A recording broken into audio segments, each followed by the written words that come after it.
It is. So, good afternoon, everyone. Good evening to some of you. I'm so glad that you're here. Welcome for joining us. Thank you for joining us and welcome as we talk about this webinar with a very strange title called The Ripple Effect of Your Frontline Leaders, How They Can Accelerate Your Organizational Success. That's what we're going to talk about today. And of course, the part that's unusual perhaps is this idea of the ripple effect. We're going to talk a lot about that in the first part of our conversation. So I'll start with this question for you. And I will say this, that feel free to please, in fact, use the chat to answer the questions that I'm going to ask as we go. And I'm going to do one more thing here. There we go.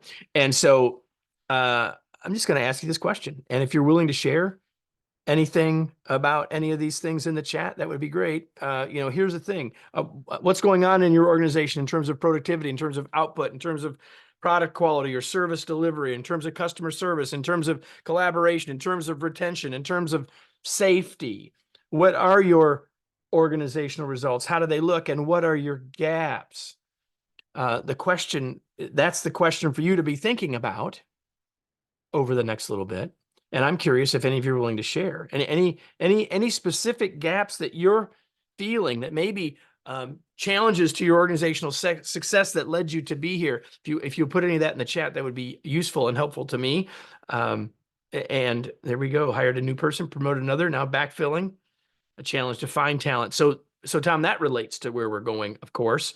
I think in your case, one of those is a growth scenario. So it's not like a retention challenge, but certainly we all may find those and feel those. Frontline managers desperately overwhelmed by the volume of change. So Anka, I'm confident you're not the only person feeling that. Valerie says finding qualified personnel. Been a while since we've chatted, Valerie, but I know that that's been something that we've talked about before. So whatever your challenges are, and feel free to continue to put them in there, whatever your gaps are, major disruption. Hi, Yvette. As a result of merger, there's definitely disruption there, right? Departments are strong. Collaboration between departments can be challenging. Yeah, this is one of the things, Dean, that we found throughout in I would call it in the post-pandemic world, that during the pandemic, as people were working remotely, a lot of what we would call the nuclear teams did okay. Especially if they were strong before, but it was that next level that's really becoming a bigger and bigger challenge. And whoever you are, wherever you're from, whatever your role is, I'm so glad that you're here, and I'm confident. Maybe I do know some of the names here, and I know that there are people here that probably at the top of organizations that are VPs and directors and senior managers. There are middle managers, frontline leaders, team leaders, trainers and consultants here. And so I'm guessing that most of you are here inside of an organization thinking about the organizational challenges. That's clearly where we said we would focus today. Now, I do think there's some things for you here if you're an individual leader wanting to improve. And if you're here as an individual leader, you may be thinking about this organizationally, even if you don't have an organizational role. And so whomever you are, whatever your role is, we're glad that you're here. And I'm confident that the one thing we all have in common is that we care enough about the success and effectiveness of our organization that we want them to get better, and we know that leaders are part of the problem and maybe and likely part of the solution, right? So that's what I think holds us all together. And so it's these two slides that were in my mind as I was thinking about you as I created this session. Now, I know that some of you, because I recognize names, some of you know me, some of you may not. So in case you don't know, just a little bit about me. Why me? Why would I be the one to be having this conversation with you? Well, we've been working with leaders, helping leaders for a long time. And I've talked with and worked with leaders from literally around the world. Last time I counted, leaders from 53 countries, if I can even count accurately at this point. Maybe the most important thing, though, for you to know, for all of you to know, is that I'm leading a team every day. And some of the challenges that are in the chat, like adding new team members, are on my mind as well. In fact, our newest team member is here. I will not call him out. He has not even officially started, but he's on this call. So he may decide he changes his mind after he listens to this webinar. We'll see about that. But we've been doing this a while. This is why we're in business, is to help leaders grow. And we learned a long time ago that frontline leaders are such a leverage point. And so in part because of that book up there that you see, Bud to Boss, it's been a big part of our business and our work for a long time. We've been fortunate to have a lot of people say nice things about us over time, including people from Connecticut. I see we got people from Connecticut online with us today. So I'm fortunate that some people have said nice things about me. If you didn't know me before, then maybe this is useful context. So where are we headed in our time together? Well, where we're headed is this slide is what you saw when you registered, and that we're going to talk about why it is that frontline leaders are so very important, such a leverage point. We're going to talk about how to create a learning culture for your frontline leaders and think about how you can better develop your frontline leaders depending on your specific situation. Like, that's what we're going to do. And hopefully you'll leave with an action plan to help you do that, to support your frontline leaders. And now we get to this strange title of the ripple effect. So why am I calling it the ripple effect? Well, if you throw a pebble or a stone or a rock in a pond or a pool or a lake, you get ripples that come out, concentric circles that come out from that thing that plopped into the water, right? So when I think about frontline leaders, I think about the ripple effect, because here's the thing: who a leader is and how they lead impacts the team, the organization, and the results. So who we are as leaders matters, and how we lead matters, even though leadership isn't about us. So we've used this model that I'm going to show you in the next slide. Some of you have probably seen before, that we call the 3O model of leadership. We introduced it in the book, The Long Distance Leader. And as I put it in this slide deck, I came to a realization that, look at that center circle. It looks like ripples. And it starts with ourselves. Leadership isn't about us, but who we are and how we lead matters. But ultimately, leadership is about the outcomes that we want and the others that are involved. I often say that leadership is about reaching valuable outcomes with and through others.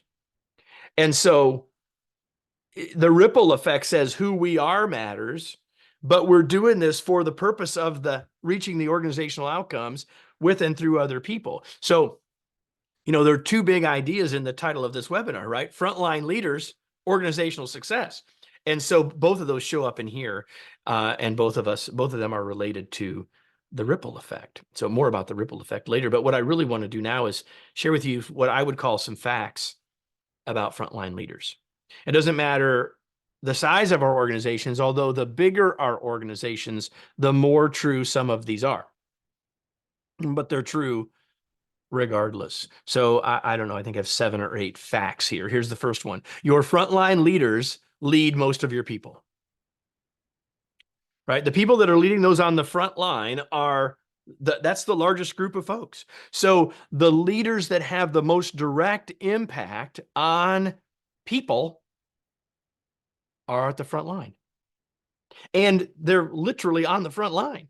Like, they're leading the people who are customer facing. They're leading the people that are developing product. They're leading the people that are delivering product. They're leading the people that are customer facing in every way.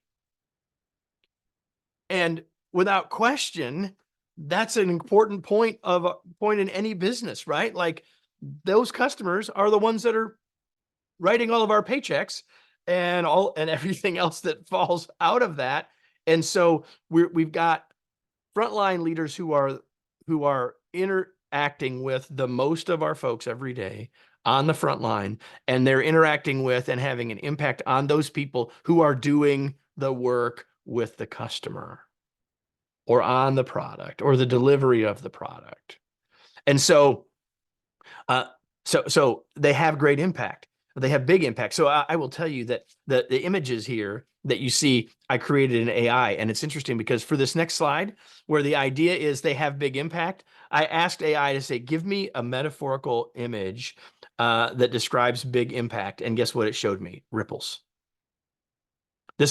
I just picked it because I thought it was awesome that sort of the collective large language model said, when I think impact, I'm thinking about this idea of one pebble and the ripples that it creates, which is, of course, the ripple effect that we're talking about. There's no doubt that our leaders, our frontline leaders specifically, have a big impact on outcomes and others, right? So if you think about the first two, one of those was about the frontline leaders are impacting the most of the others, and they're having a big impact on the outcomes. I think these are unassailable truths, these first three facts, right? And by the way, as I go through these, if you have questions or comments or things you want me to say more about, just put them in the chat, and I will be happy to talk about them either at that moment or at the appropriate time. Next fact about frontline leaders is that they are underestimated and underappreciated. They are underestimated oftentimes further up in the organization about exactly how much impact they have. They are underappreciated for the value that they could bring. They are often not even really considered. When we think about leadership development, we often are thinking about middle managers, leaders of leaders, and we think like that's where the leverage is. And there is great leverage for all of those folks. But in one of the reasons there's leverage in leaders of leaders is the impact that they can have on the frontline leader. So I think in many organizations, we're not spending enough time thinking about, realizing the value of, and the impact of our frontline leaders, right? So the next fact is that they have the least experience. Now, some of your frontline leaders may have been leading for a long time. I understand that. But let me pull this apart. So many of your frontline leaders are new or new-ish, right? Many of your frontline leaders have less experience leading than other leaders in the organization. I think that's a fact. And even for a frontline leader who maybe has been leading for some period of time, their perspective is limited. And so they may not have the least years of experience, but they might have the most the most limited view or perspective on leading, because they're not looking very far beyond this direct team and all of the work. And as the chat said earlier, all of the changes and the overwhelm that they're feeling. So I'm not, this slide does not mean that we would assume that every frontline leader is brand new, although we know that many are relatively new. We also know that there are many that have been at it a long time, but their purview is still relatively small, because in part because they've been underestimated and underappreciated, right? So I think that it's useful for us to remember this. So where are we at so far? They have a big impact. We're not spending much time thinking about them, and they're probably the least prepared. And oh, by the way, especially those newer, and some of you will recognize the image on the next slide, they have made the hardest transition that anyone can make in their career. We've been making this point for approaching 15 years now, that the hardest career transition we make is from individual contributor to frontline leader, right? And most everyone who's been through that transition, when I make that statement, will think for a second and say, yeah, you're right. Because it's not just a skill transition, it's a big mindset transition, right? And so think about this. We've put these people in this really important role. We put these people absolutely focused on and thinking about how to do this more effectively, but they're the least prepared to do it. And adding to that, well, they probably received the least training. And if We're giving them training. Unfortunately, the training they get is too late, which is kind of a chicken and egg comment, because people will sometimes say, well, Kevin, when should we train our frontline leaders? And I don't know that there's a perfect answer. There's a couple of things to consider here. One is, if we train them, I think we should be doing some things to prepare them to be in a leadership role, but there's some things that they don't know what they don't know until they're doing it. Right. Sometimes I'll be leading a workshop, and there'll be people in there that they've been in their first leadership role for 2 weeks, 3 weeks, 4 weeks, and they're still deer in the headlights. Right. But the longer we go, the more habits people create that may not be serving them. And we all know how hard it is to change a habit. So in most organizations, though, it's not a question of should we do it right before, right after, or within the first 3 months. For many organizations, it's like, we haven't done anything for a long time, and we've got all these people, and we need to do something for them. And so the training comes too late, or not as early as it could have been most valuable. Right. So those are some facts that I think are all absolutely true. Most of them, I think, are profoundly true for all organizations. The last couple, maybe not true for all, but probably for most, and likely at least for some of you in your organizations.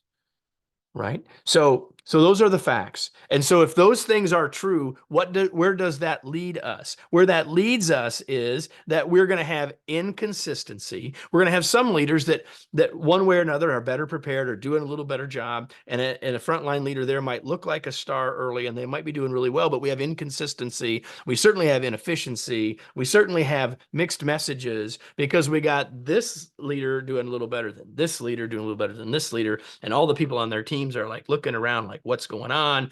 And we've got issues of culture, and we've got team issues, right? And we saw that in the chat earlier, 100% true, right? We've got turnover challenges, and you can add your own. Like you can look at what we just described, or you can think about what brought you here and say, like, that's why we got some of these problems.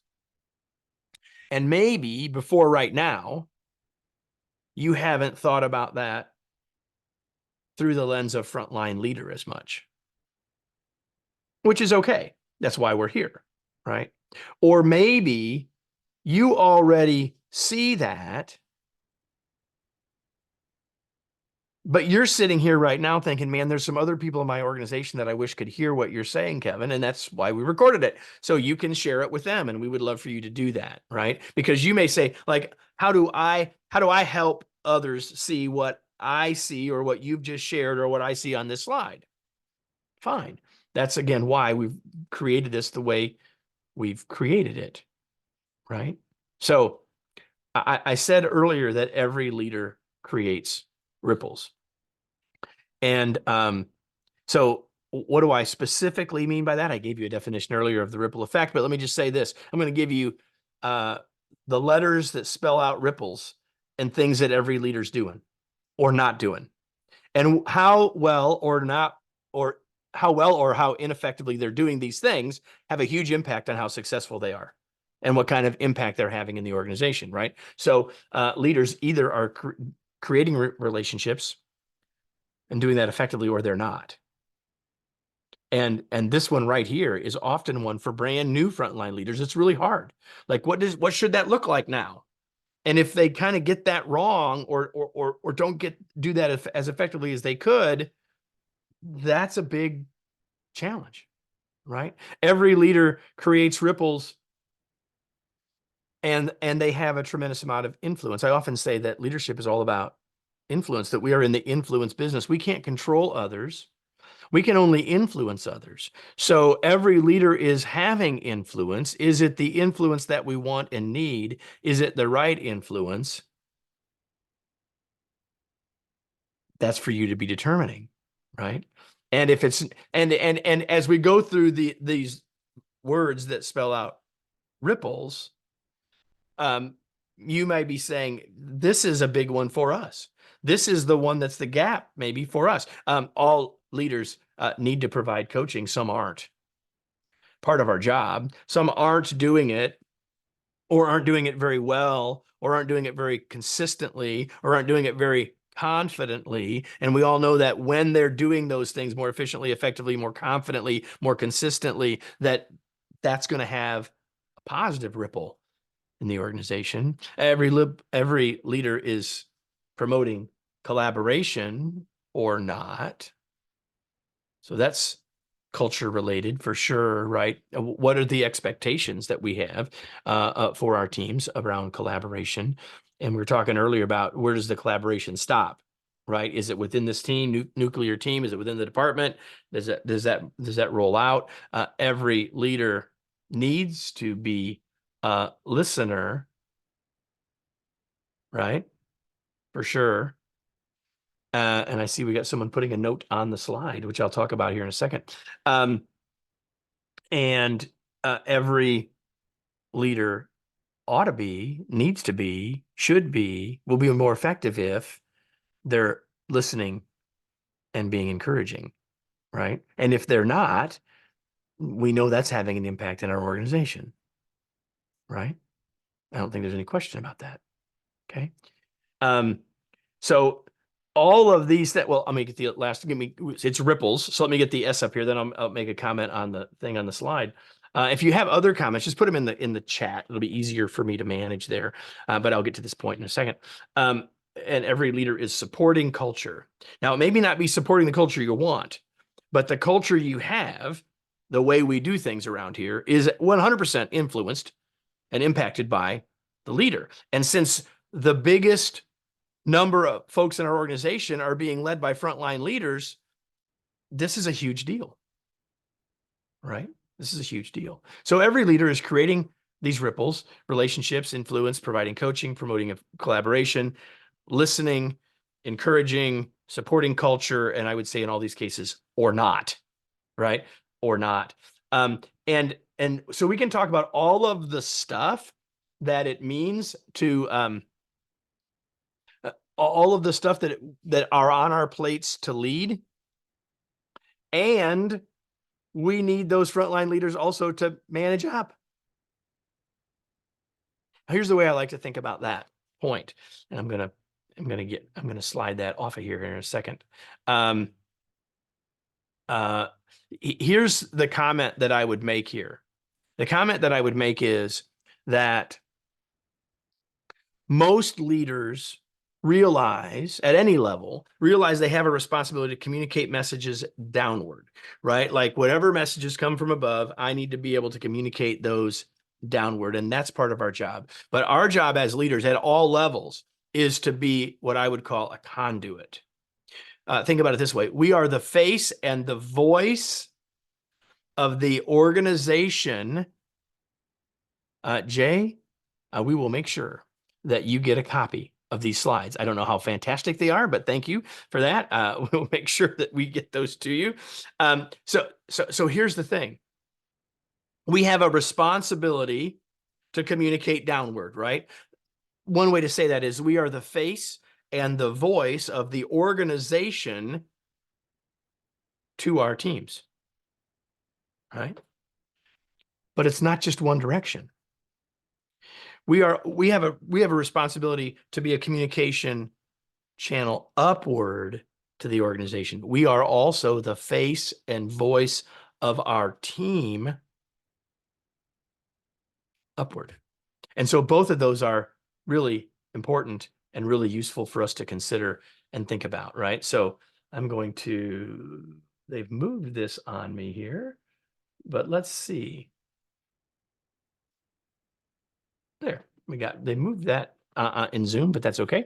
I figured it out. So yes, we're going to get you all slides. Yes, we're going to take care of that. There's something else that went past up here. Anka says, culture is such a scapegoat word, but in my opinion, it's all about the behaviors of each and every leader. It's all about the behaviors of every person, right? Maybe as leaders, we have an outside impact on it. But again, if culture is the way we do things around here, it's the way all of us, and as a leader, we do realize that we are leading by example. just like on all these ripples, like we're leading by example, even if if our example may not be a good one, it may not be the one we want, right? Like we're supporting culture. It may not be the culture we want or desire, but people are watching, they're paying attention, they're figuring out how they're supposed to play the game of work when they're working for us. And like that's a big lift for someone who hasn't been a leader before. It's a big lift for all of us. It's a bigger lift if we've never been a leader before. If before we were the really good accountant that just was named the accounting supervisor. If we were a really good salesperson that just was named the sales manager. If we're the really good forklift driver that's now leading the warehouse team. Like it doesn't, and we know that that's how we pick them, right? We're often picking people based on their skill at the current job, and hopefully we're thinking about the future, but like we pick them and we say like they've got potential, and then we do all the stuff we said earlier, like we underestimate them, we underappreciate them, we don't support them enough, we don't give them the training they need soon enough to be ultimately successful, and then we wonder why the ripples in our pond aren't quite what we want,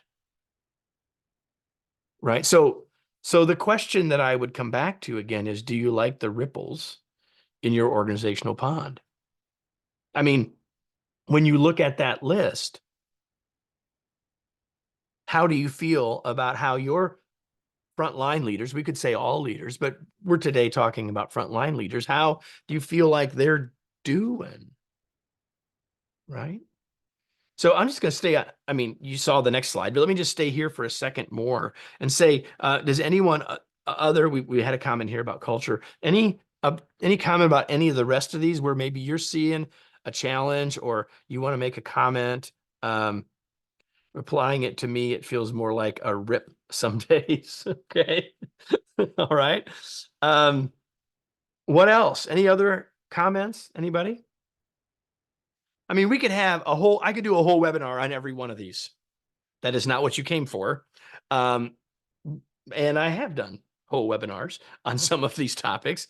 That's really not ultimately why we're here. It's just to say that all of these things are examples of what's so important and are what are creating the ripples in our organizational pond. Robert says, as a leader, are you true to yourself? If you are true to yourself, then it flows downstream. Yeah, and I would say that being authentic and being ourselves is incredibly useful until we use that as an excuse to not change and get better. Like who we are does matter, and who we are makes a big difference, and yet we can't use that as an excuse to say, well, that's just, I am who I am. Right. So it's a yes and to your point, Robert, for sure. Elizabeth says frontline leaders are doing as well as they can given the lack of continuous leadership training. Well, it's training, but it's more than training. We're going to get there before we're done.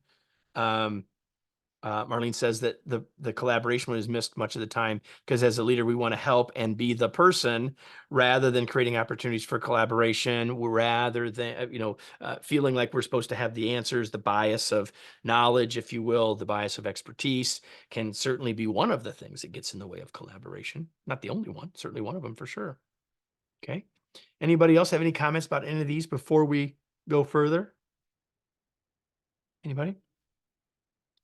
So back to the slide I showed briefly, treat your front line the way you'd want to be treated. Yeah, it's interesting, Valerie. Some of you know this, and now you're all going to know this, that I just finished the manuscript, the first draft of the manuscript for my next book, my book just by me that's coming out next April. And in it, one of the things I talk about is, are we focusing on our employees, in this case, on our leaders? Are we focusing on our employees, or are we focusing first on our customers? And there's a tension between those two, right? Because you could certainly say, treat your frontline the way you want to be treated, or treat your frontline in the way that they want to be treated. But we could also be thinking about the customer. And you can say, well, if we treat the customer right, that's going to serve the business. If we treat the employees right, do that well, I would say that will then allow them to more successfully take care of the customer. But there's no doubt that Valerie's point is important. And one of the ways that we're taking care of our front line is by taking care of their leaders, right? Because the people that are best able to take care of the front line are their supervisors. And so if we really want to take Valerie's point to heart, we have to be thinking about those frontline leaders, right? So how can they support others if they aren't supported themselves, right? Empower the team members to make their own decisions, 100%. How many of your frontline leaders are doing that, are willing to do that, and have the skills to do that? Like, we can get to all that, but we can't get there if that frontline leader is the barrier to making that happen, right? Without question. So we're kind of getting back to this point of, what do you like the ripples in your organizational pond? Right now, I started out with this idyllic thing, like throw the pebble in and out come the ripples. But I think a lot of organizations look more like one of these pictures than the other.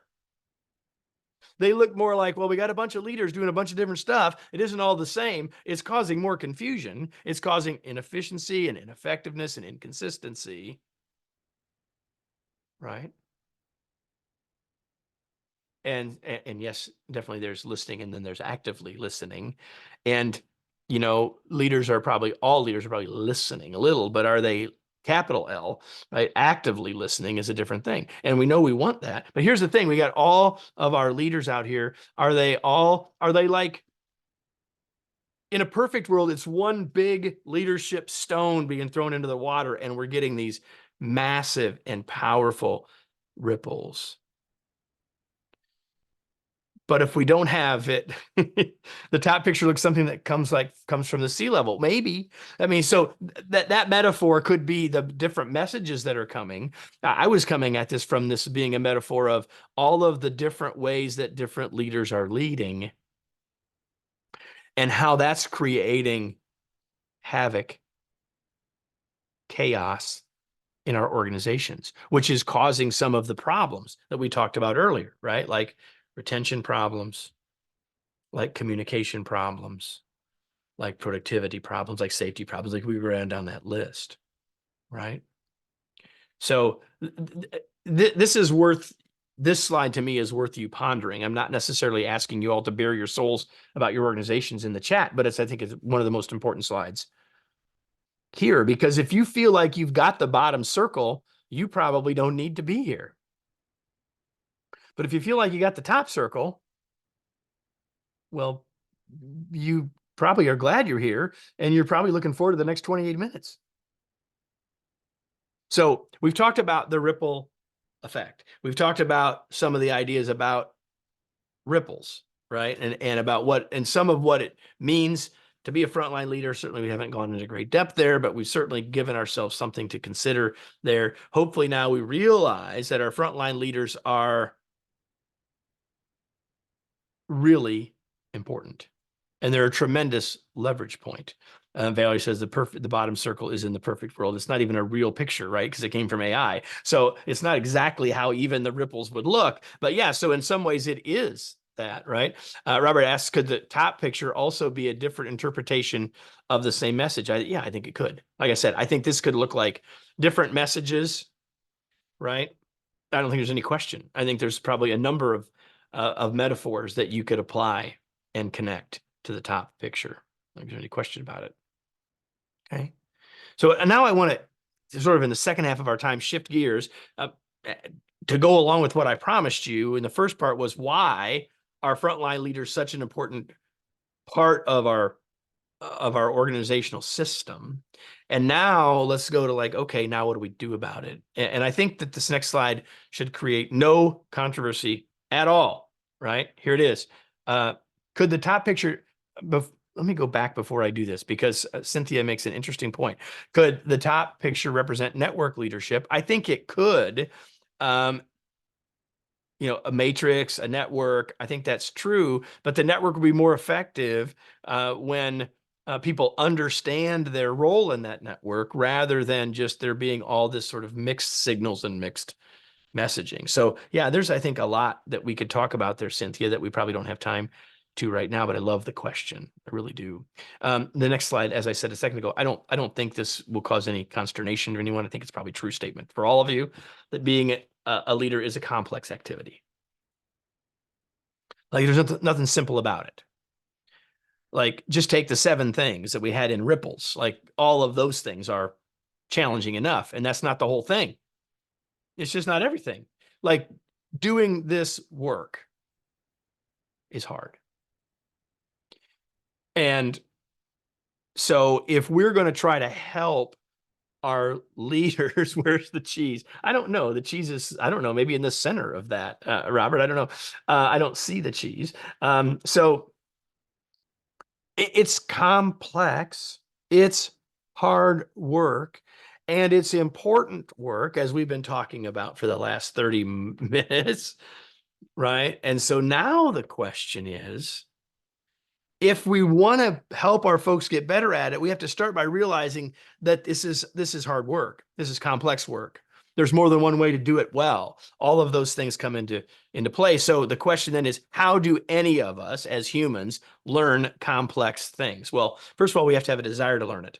And then we have to get some input, have some resources, have some approaches. Like we have to have a toolkit, right? And so we have to want to learn it, and we have to have the tools to learn it. Then we have to take the time to learn it. And then we have to, and it's not a one-time thing.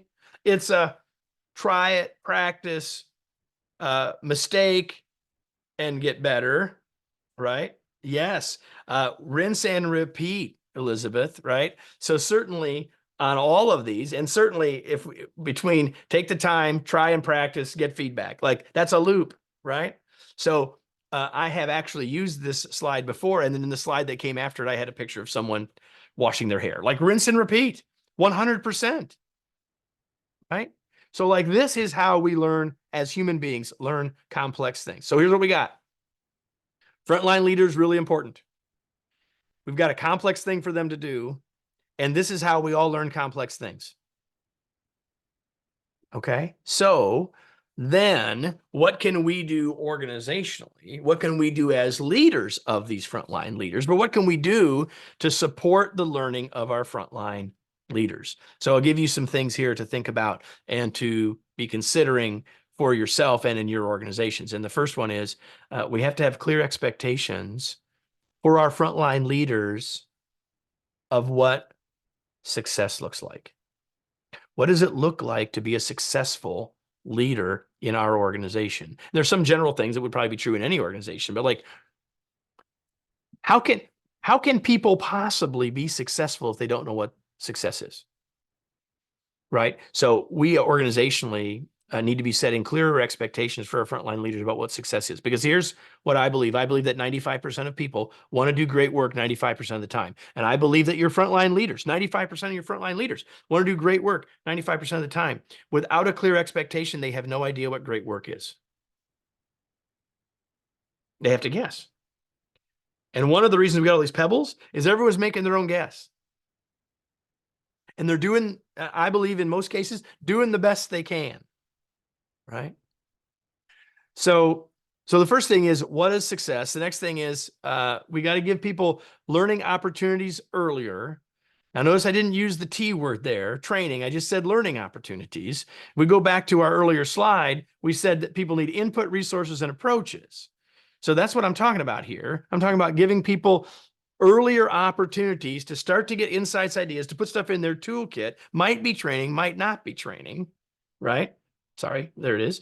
And then because of Elizabeth's, well, we need to repeat, we need to loop, we need to cycle this, then we need people to get help from each other. I mean, unless you're a very small organization, you have multiple frontline leaders. Are you giving them a chance to learn together, to support each other, to share their challenges with each other? Do you have a process? Do you have a network? Do you have a way for them to do it? If we can provide, like, here's the thing. The more of these things on this list, and obviously the list isn't done. I'm not to the bottom of the page yet. The more of these things you have, the more you're supporting the learning of your frontline leaders. So like the more of these you have, the better, right? Like, even if you don't have the first two, if you did the third one, it would help. Right? If all you had was the expectations, it would help, because you got some people that are going to go, I'm going to figure this out. Right? Find their own learning opportunities. We have this thing called the internet. I don't know if you've noticed, there's an awful lot of free stuff out there. Some of it's really good. Like, some people will go and get it and figure some of it out once they have clear expectations. So any of these are helpful. The more of them, the more helpful, right? What else can we do? Well, we can provide people with coaching, and that coaching can come from a lot of places. But one of the places it ought to be coming from is from that frontline leader's boss. Are we asking, expecting, and holding leaders of leaders accountable for coaching their frontline leaders? If we're not, why aren't we? Because we all know that that would be a great way to help those coach, mentor, support, grow, provide feedback to, like, those things will help, right? 100%. And then not only earlier learning opportunities, but ongoing learning opportunities, right? It's a pretty straightforward list. And as I said, the more of these you add on, the more value you will get. So the question for your organization is, which ones are missing? Right? Which pieces are missing in your organization? Before you decide, like, okay, we get it. If we can help our frontline leaders be more successful, the organization will get better results. Got that, Kevin? What do we need to do? Well, these are things we need to do. Which of these are missing? And what I would tell you is that I've worked in organizations where all of them are missing. And I've worked with organizations where there's one that's missing that could be the real challenge, right? Kathy says, encourage those frontline leaders to ask questions. 100%, because that's one of the ways that they can learn, right? But it also has to be a safe place for them to feel like they can ask questions, which is now a leader of leaders conversation. But 100% that's true, right? So the question is, which are missing? I would say that there are a couple of them that external folks like us can help the most with, right? I'll get to your point in a second, Cynthia. Like, the two in the dark blue, I think are probably the ones that you might look for outside. Like, certainly you can get coaching from external sources, and you can certainly get help from external sources for doing the bullets 1 and 3. But oftentimes organizations will say, we need help with learning opportunities, whether it's earlier, first ones, ongoing ones, or whatever. So oftentimes this is where we get brought in, but all of them are important, right? Cynthia says accountability projects, which is a tremendous opportunity to create ongoing learning opportunities, right? Giving people chances to work on things that have meaning and have value, and then helping people be accountable for achieving those things, and helping people tie those things to having real organizational results and having a real impact on the organization are incredibly valuable. Incredibly valuable. Not only to move the business forward, but to keep people engaged in their own growth and experience in doing those projects. If I didn't quite get what you meant, or you were meaning something different by accountability projects, let me know, Cynthia. But I think that's what you meant. Certainly what I heard in what you wrote. Okay. So here are the pieces. The question is, which ones are missing? Cool. Which ones are missing for you? So I would say, okay, you can take this slide, because you're going to get the slides, and you can take and say, which ones are missing for us? And you can say, okay, problem identified. You've figured out which ones are missing for you. Cool. Right? So before we sort of go into the last round, the last corner, go into the short rows of this conversation, are there any questions or comments at this point that you have? Maybe you've been waiting, you weren't sure when you should ask them. Now is a good time. Any questions, other comments? Appreciate what everyone said so far. Is there anything else anyone wants to add?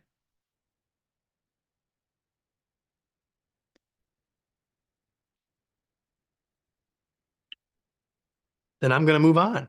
So here's another slide that I don't think I'll have any trouble getting your agreement on.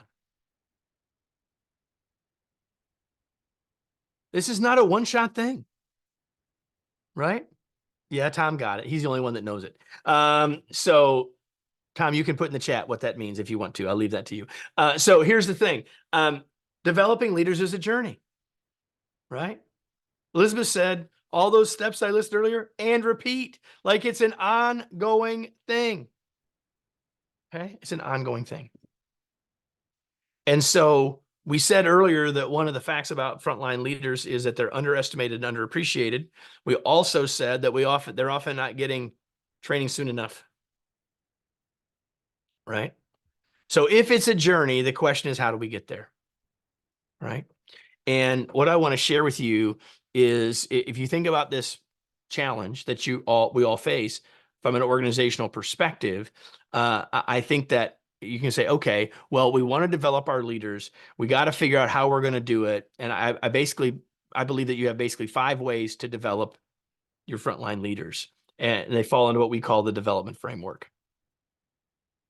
You can either build stuff for yourself in your organization. You can buy stuff off the shelf from someone. You can partner with an organization. You can collaborate, and can you partner with someone to like have them help you with the journey, if you will. You can collaborate with people to like tailor something, create something just for you, or you can blend some of all of those things together. But ultimately, if you're going to help your frontline leaders and you're going to have some sort of interventions or something to help them, you're doing one of these 5 things, right? Now, from our perspective, there are some of these we can help with. Like we can help. We certainly have stuff that people use as foundational to build their own. You know, in the case of frontline leaders, that'd be like From Bud to Boss workshop. People using a lot of our free short videos, using content from our blog to help them build their own thing. Fantastic, right? You can come to us and buy something directly, or you can partner with us, collaborate with us, or you can use us as a part of your bigger picture. Like we can help in some of these ways, right? And a lot of others can help you in some of these ways as well. But when you look at this, when you look at the challenge that we have identified for our frontline leaders, and then we look at this and say, okay, but Kevin, there's a lot here. Like, I don't even really know maybe where we should start. Here's what I would say: that if our organization agrees that we really need to support our frontline leaders, like we can create a lot better results. We can change the course of our organization if we can improve and support our frontline leaders. Like if you buy that, then the question becomes, how soon can we do it? Right? And so when you look at these 5 options, there's a trade-off of time versus resources. Right? Like the more internal resources that you have, right, and the more time that you feel like you have available, do it this way instead of using my hands. Right? The more time you have available, whoops, hold on.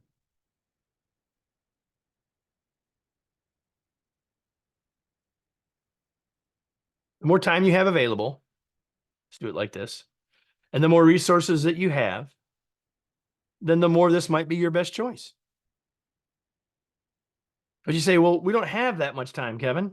Like we really need to make something happen, and maybe we don't even have a lot of internal resources to do it. Then maybe the right answer is down here, or maybe the right answer is somewhere in the middle. Like all of that is possible, right? And any of these are good options for your organization. It's just a trade-off that you make, right? There's no wrong answer here. There's just a choice of what's the best way for us to achieve what we need to achieve. And it's almost always comes down to time versus resources, right? Once we've decided that helping our frontline leaders be more effective is true, then we've got to be really clear that we need to get rid of all that. We got to be really clear that that's where we need to be considering, right? Considering between the 2 of these. Okay. So the question I would simply ask, it's the logical question, is, can you afford to wait? And only you as an organization can decide that. I would suggest to you that when an organization really understands the leverage point, the ripple effect of the frontline leaders, that we probably can't afford to wait to do something. And I think another mistake that organizations make is we gotta figure it all out before we do anything. And you saw the slide earlier, like set clearer expectations would be a start. Like you could do any one of those things. The more of those things you do, the better. But I don't think we can afford to wait to start something. Right. So then you might say, okay, Kevin, how could you guys actually help? And there's a couple of ways that we could help you. And so let me just share those with you real quick. The first one is, some of you know that we have a workshop called Bud to Boss. It's based on the book From Bud to Boss. And we've been doing this workshop in all sorts of ways, both virtually and on site for many, many years. So you say, hey, Kevin, we got a couple people, we need to send them. Well, like, send them to Bud to Boss. Send a couple people to the workshop. Like maybe there's a stopgap that you need to do. Well, you can go to that link. And I'm betting Marlene will put that link in the chat for me. And you can do that. And if you do that, man, that's going to make a big difference, right? For those individuals. But maybe you're saying, well, I don't know about that, Kevin. Like we need to see how this might fit in our organization.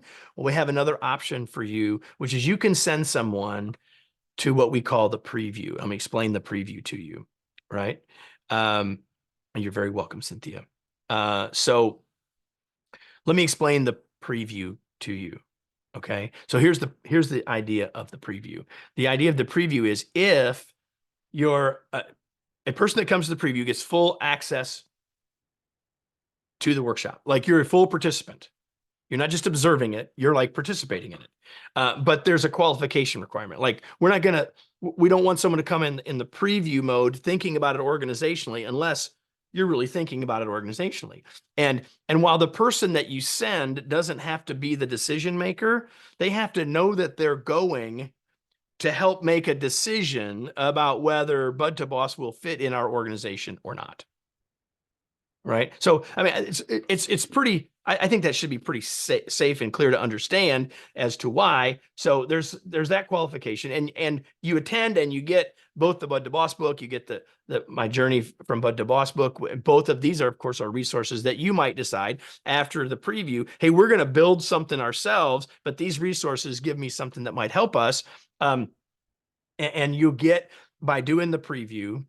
And by the way, in the preview and in the current Bud to Boss workshops, you're getting both Guy, you see Guy Harris's name there, you're getting both of us as instructors during the course of this program. And the virtual course, whether you're sending people or coming in the preview, is 2 2-hour sessions on 3 successive, and usually Mondays, but like 3 successive weeks, you basically have 2 2-hour sessions. Right. And so at the end of that, you're going to get a 30-minute consult with me to say, how would this fit? How could it fit? Answer your questions. And basically you can do this for about half of attending the workshop. So like, if you're serious about thinking about this is a no-brainer. Send somebody to preview it to get the skills. No, as long as that person knows that they're going to be a part of helping decide how this fits in our organization. And we're happy to do that. The next 2 sessions that are scheduled are on those dates. And if you go to that link that was on an earlier page and will be on the next page, or the one that Marlene just put in the chat, either for the Bud to Boss preview, which is also the next 2 virtual sessions. Those are the next 2 that are scheduled. We may add another one sooner than July, but as of this moment, those are the 2 that are currently scheduled, right? So that's the preview. Let me get through this and then I'll be happy to answer any and all questions. Right. Moving from a leadership role to being an employee. This course was awesome to help me make that transition. Thank you, Valerie, for that. Unrequested. So there you go. You can send people. You can try us out with the preview. And when you try us out with the preview, then you might decide, hey, at that point, we want you to come teach it for us virtually, or we may want to send other people. Could be any of those things, right? Like there's lots of other ways we could help, but you may want to get that preview to say, like, do we buy into what they're sharing? Does it match up with what we want and what we need in our organization? Does it match our culture? Does it match all those things are important? And the other thing that you can do, depending on the amount of internal resources you have, is you can say, well, we want to teach it ourselves. We want to adapt it to our organization. And in that case, what you can do is you can certify your trainers. So we have an entire process where we license the content to your organization, and then you can handle it all yourself. But to do that requires that you certify your trainers. So just a couple things about trainer certification. What happens here is that you guys then, your company trains it using our proven content, right? And the delivery doesn't require the trainer to be a full-blown expert in the content, because all of the training has video support. So in other words, throughout the training, if you deliver it yourselves, there's pieces of Guy or Kevin delivering some of the key concepts, not all of it, but some of the key concepts. So the trainers don't have to lean into knowing it and feeling they don't have the confidence to be successful. But what happens is that you come to this trainer certification so that you understand the content well, but you also understand the process of delivering the training, right? And we'll give you ongoing support to do this. We have a lot of organizations that have found this to be their long-term solution. Like we've got organizations that have been using that certified trainers years ago, 7, 8 years ago, and continue to deliver the training internally. It's delivered in modular form. So you may decide that we don't even need all the modules, Kevin. We need like 3 of the 6, or we've got something we've already built and we need these other pieces. So you can do that and then license the content. So, and you can deliver it then virtually or in person, right? Once you have this, you have the ability to do that. Now, the way this works is you pay to certify your trainers. That costs $3,500.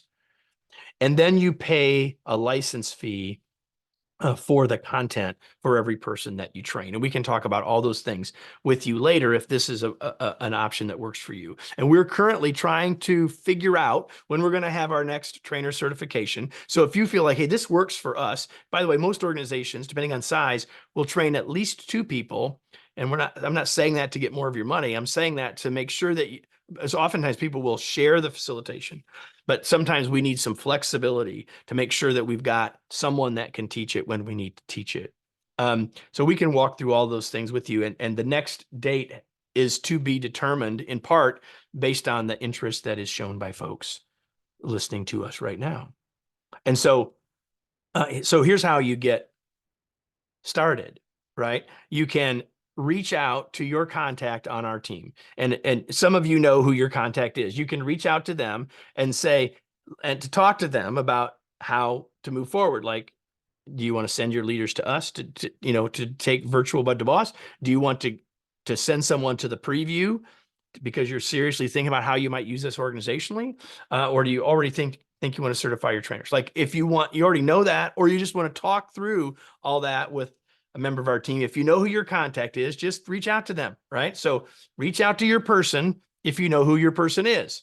If you don't know who your person is, you can put your email in the chat right now and we'll let you know who your person will call you, right?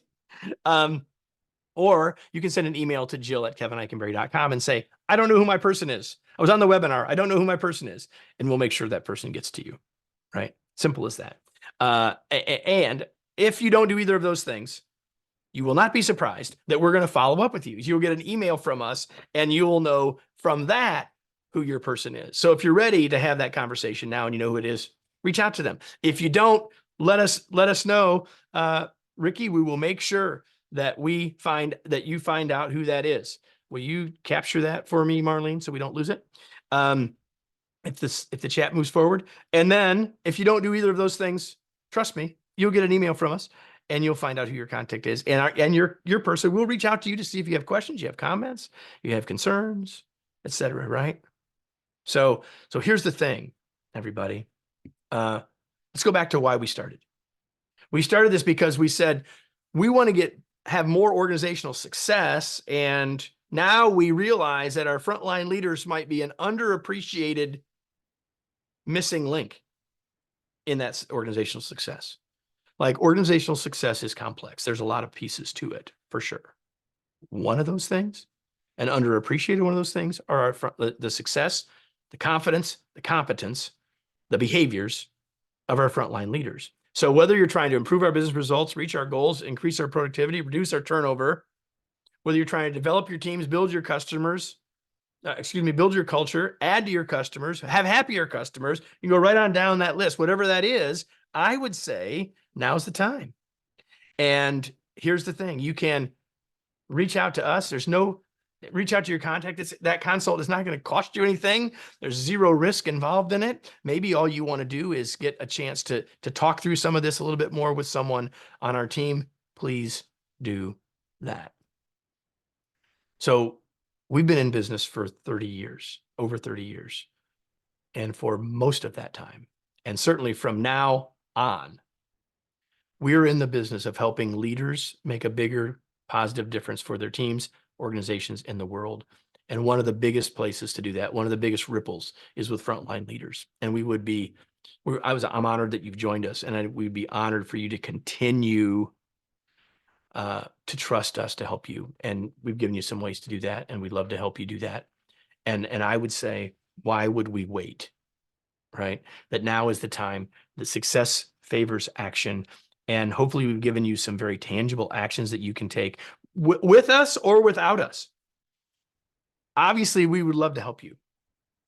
But mostly, we want you to help your leaders be more successful so your organization can be more successful. And hopefully, whatever step you take next, the last hour has helped you do that.